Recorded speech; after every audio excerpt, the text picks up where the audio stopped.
four corners of the earth and the far corridors of history.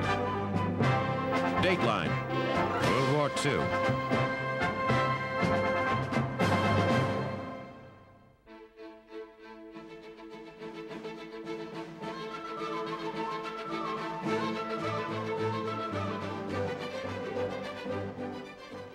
23 August 1942, the Soviet Union, after surviving one of the worst winters in Russian history, coupled with a fierce Red Army counteroffensive, the Wehrmacht is once again on the move as the German Sixth Army, under the command of General Friedrich von Paulus, pushes past the Don River, splitting Soviet defensive lines in the area, driving toward the city of Ranok, just north of Stalingrad on the Volga River. As winter drew to a close and both sides prepared to return to battle, Stalin was certain that Hitler would order a renewed attack on Moscow. Prior to being halted by the weather, the Germans had driven to the doorstep of the Soviet capital before being pushed back by the surprisingly potent counteroffensive. Believing that they would pick up where they left off, the Russians concentrated their forces near Moscow. In addition, Stalin, determined to continue driving the enemy back, resolved to attack south toward the Crimea and liberate Sevastopol, which had been under siege for months. In both cases, Stalin's reasoning proved to be flawed. Having underestimated the strength of the Germans in the region, the Soviet offensive was a complete failure, and Sevastopol fell to the Nazis on 4 July. A second offensive in the southwest yielded an even worse result, when the Red Army stumbled into a German trap and 100,000 Russian soldiers were taken prisoner. As for Moscow, Hitler was content to leave things as they were while he focused instead on an offensive in the south.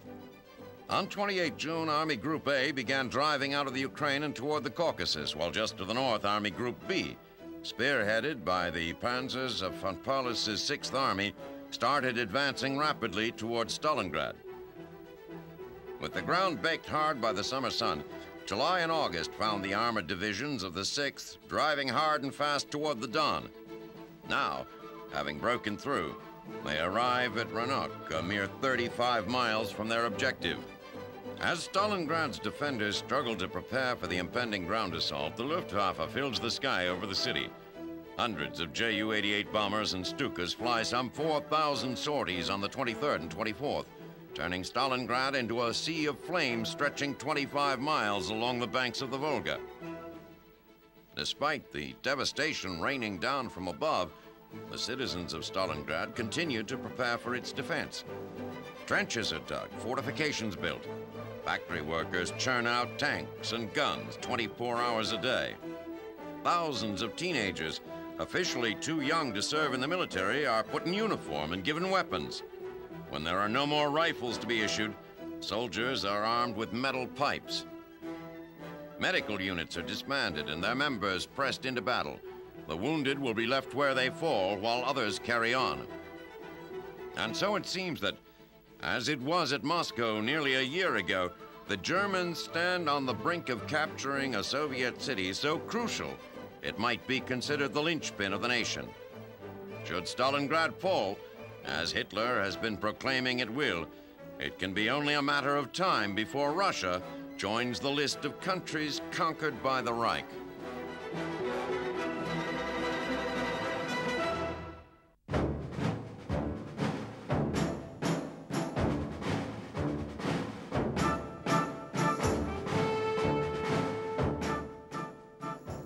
August 1942, Prime Minister Winston Churchill arrives in Cairo to assess the situation facing the British Eighth Army in North Africa. Unimpressed by the performance of his commander in the region, General Claude Auchinleck, Churchill has decided to replace him. For months, the Eighth Army has, in Churchill's view, made little use of the tremendous amount of war materiel it has been allotted to drive the Germans out of North Africa. The fall of Tobruk was, for the already disgusted Prime Minister, the straw that broke the camel's back. Churchill, after conferring with General Alan Brooke, Chief of the Imperial General Staff, appoints General Sir Harold Alexander as head of the Near East Command. Churchill then decides to place Lieutenant General W.H.E. Gott in charge of the Eighth Army. He is, however, forced to change his plans the next day as General Gott's plane is shot down en route to Cairo. His next choice for command is Lieutenant General Bernard Montgomery. Alexander has reservations about Montgomery, particularly his penchant for taking credit for others' accomplishments. Despite these misgivings, Alexander knows Montgomery is an excellent battlefield commander and highly regarded by the troops. On 11 August, Churchill travels to Moscow to meet with Soviet Premier Joseph Stalin. The purpose of the visit is to apologize to Stalin. There will be no second European front in 1942. Churchill explains that an Allied assault against Hitler's fortress Europe would be doomed to failure until more men and materiel are available. As a consolation, he assures Stalin there will be a combined British and American offensive against Axis forces in North Africa in the fall. Having completed the delicate task of soothing the Russians, Churchill on 19 August returns to Cairo to meet with his newly appointed commanders. He tells Alexander that his one and only goal is to destroy the German forces in North Africa, and that all his efforts should be focused on doing so. Alexander assures the Prime Minister that he understands and that he will tenaciously pursue that goal. Churchill then travels to Montgomery's headquarters at Berg El Arab. The Prime Minister listens to Monty's plans for an offensive against Rommel in October. He presses the general, saying that October is too late. The offensive must begin sooner. Monty replies that if the offensive is to be launched before October, the PM will have to find someone else to lead it. Churchill yields. Monty then explains to the Prime Minister his plan for the defense of Al Alamein, where he believes Rommel will strike next. At the center of his defense will be the 22nd Brigade, which is dug in at the base of Alam Halfa Ridge. He has instructed his commanders to hold here at all costs and not, under any circumstances, to be drawn into the open against Rommel's armor. For Churchill, the trip has been satisfying. Even if the timetable isn't exactly to his liking, his commanders have a specific plan for defeating Rommel and have taken concrete steps toward achieving that goal. But for Churchill, the biggest evidence of change in the situation is not on any map, but on the faces of the men of the 8th Army. There is a cocky assuredness back in their step and a gleam in their eye that heartens the Prime Minister. Now he is certain he has all the right pieces in place to deliver the Germans a crushing blow in North Africa.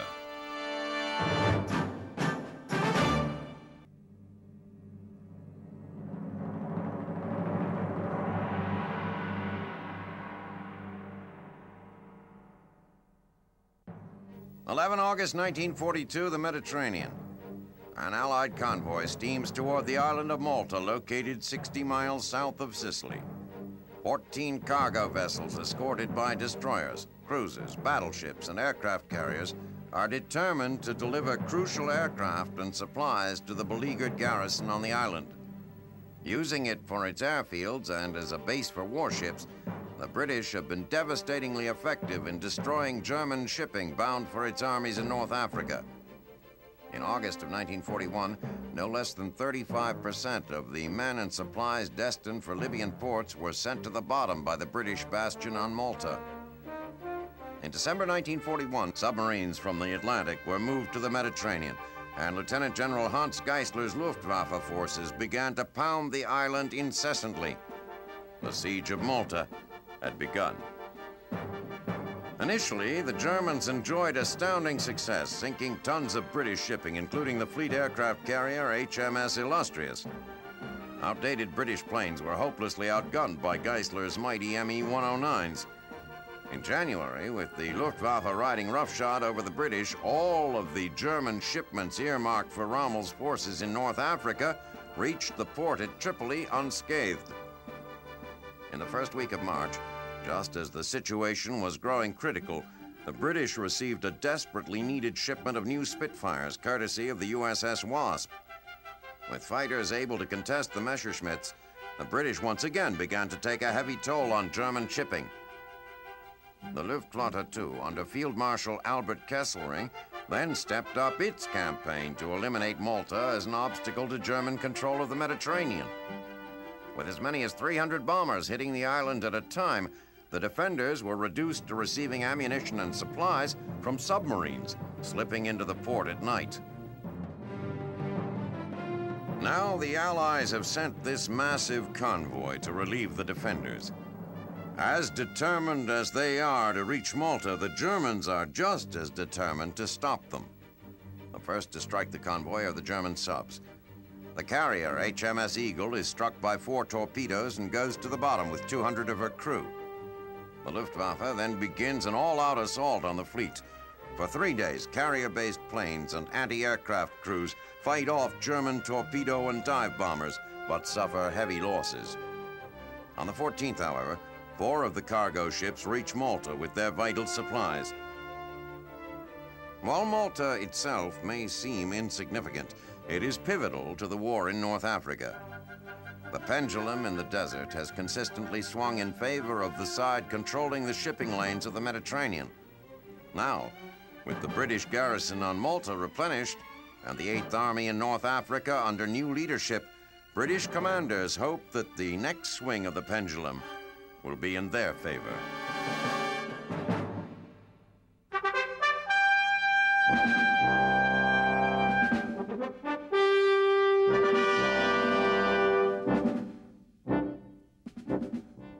From all appearances, this Second World War will likely be decided more in the air than any war in history.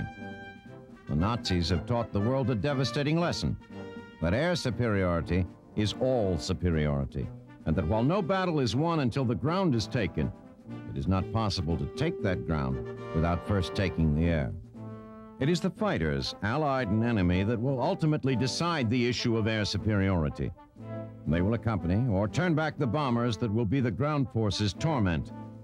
They will search and strafe and harass, inevitably becoming key players in the war of aerial attrition. As the war begins, America's primary fighter is the P-40 Warhawk, manufactured by Curtiss Aviation. With a top speed of 364 miles an hour, it is slower than the Focke-Wulf 109, Germany's best fighter. It is also less agile than the Japanese Zero, a distinct disadvantage in a dogfight. But among the pilots who fly the Warhawk, it has a reputation as a tough plane to kill. The pilot sits against an armored bulkhead behind a bulletproof windscreen. The wings are studded with 650 caliber machine guns that can be focused to converge along a killing line hundreds of yards long. What the Warhawk most lacks, what all Allied fighters lack at this juncture, is range. Even with the optional belly tank, the Warhawk in combat has a normal range of barely 600 miles, not enough to accompany bombers on their long-distance missions behind enemy lines. Even as production of Warhawks increases, however, the Air Corps is also bringing on a new generation of fighters that are faster, pack more punch, and hopefully are the equal of anything the enemy can field. Closest to deployment is Lockheed's P-38 Lightning. Designed in 1937 as a high-altitude interceptor, the P-38 captured the public imagination when it flew from California to New York in only 7 hours. The transcontinental record, while impressive, was overshadowed by the fact that the prototype crashed on arrival. A complete structural redesign followed. The plane that is emerging from that troubled development is impressive. It is lighter than the prototype, more agile, with more fuel capacity and armament. It carries 4 50 caliber machine guns and a 20mm cannon and has a top speed nearly equal to the Focke-Wulf. P-38s by the hundreds should be rolling off assembly lines by mid-1942. Not far behind is the P-47 Thunderbolt, a high-powered pug of a plane designed primarily for speed in battle. Conceived as a lightweight interceptor, it emerged from development as a heavy fighter capable of both escort and attack missions. Test pilots quickly named the P-47 the Jug. Its distinctive, blunt shape is the result of its huge air-cooled radial engine. While most fighters today use longer, more aerodynamic engines, the Thunderbolt's 18-cylinder monster pulls it along at 440 miles an hour. The first Thunderbolts rolled off the production lines as the bombs fell on Pearl Harbor. By the end of 1942, they should be a familiar sight overseas. Finally, there is the P-51 Mustang. Designed to British specifications, Mustangs are currently being tested with limited success on both sides of the Atlantic. It is, at high speeds, underpowered and sluggish. The British, who have taken possession of the first production run of Mustangs, are tinkering with the plane, trying to save it. The United States, disillusioned with the plane, has redesignated it for low-level reconnaissance. Ultimately, the new planes will have to prove themselves in battle. Their opportunity for that will come very soon. If they are successful, it will say much about the ultimate outcome of this war.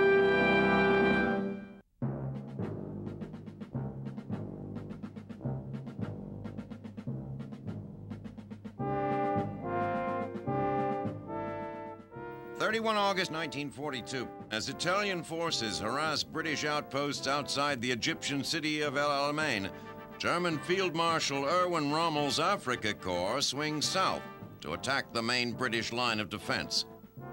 The attack is not unexpected. The British have for weeks been fortifying their defenses around the city, believing that the battle to be fought there may determine the fate of all of North Africa. Like the British, Rommel believes that Al Alamein will be pivotal. But unlike the British, he has been unable to resupply and reinforce his troops.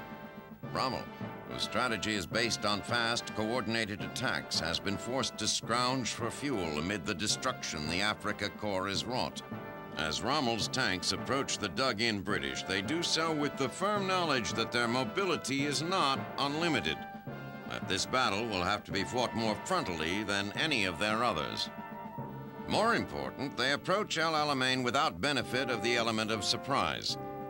The English have had weeks to dig in, and as the German tanks slice through the first light British defenses, they are set upon by the RAF. With fresh aircraft, pilots, and virtually unlimited fuel, the RAF quickly establishes air superiority. Tanks in the desert are easy targets for aircraft, and without the protective Luftwaffe, the Africa Corps takes heavy casualties. Rommel, despite an instinctive urge to pull back and regroup, fights on toward the sea. Moving along the seemingly unoccupied Alam Halfa Ridge, he makes a telling discovery. Newly arrived British Field Marshal Bernard Montgomery has dug the British tanks into the ridge like artillery, burying them to their turrets in protective sand. As the Nazis approach, the tanks ambush the slowly advancing Germans. The combined tank barrage and air assault makes progress nearly impossible. Rommel attempts to draw the British tanks out of their fortifications, a maneuver that has worked well for him in the past. But on Montgomery's orders, the Brits don't budge. On 1st September, Rommel again considers withdrawal and decides that punching through the British lines is worth one more try. Coordinating his attack with the weakened Luftwaffe, he makes one more assault on Alam Halfa Ridge, hoping desperately that the British, weakened by previous assaults, will decide to fall back. Monty's men, however, hold their ground. For the third time in 2 days, the Nazis are beaten back. As night falls, the British defenses are intact, the battlefield strewn with burning German tanks. On 2 September, as Rommel considers an end run around the entrenched British, he receives word that a German tanker carrying 8,000 tons of fuel has been sunk, crossing the Mediterranean. There will be no daring dash across the desert, no surprise attack at the British flank that will win the day. Rommel knows that he is not going to be able to take Al Alamein and withdraws with what remains of his Panzer Corps. As he goes, the RAF continues its harassment, bombing the retreating Nazi column, turning the roadway into a kind of highway of death. It presents a tempting opportunity. A sudden charge by the British might well finish the Africa Corps for good. The British armor, however, stays put. Montgomery's predecessors were victimized several times by German counterattacks, and Montgomery, who is as careful a commander as there is, decides that it is better to leave the potential knockout blow for another day. At Al Alamein, he will be satisfied with a simple victory.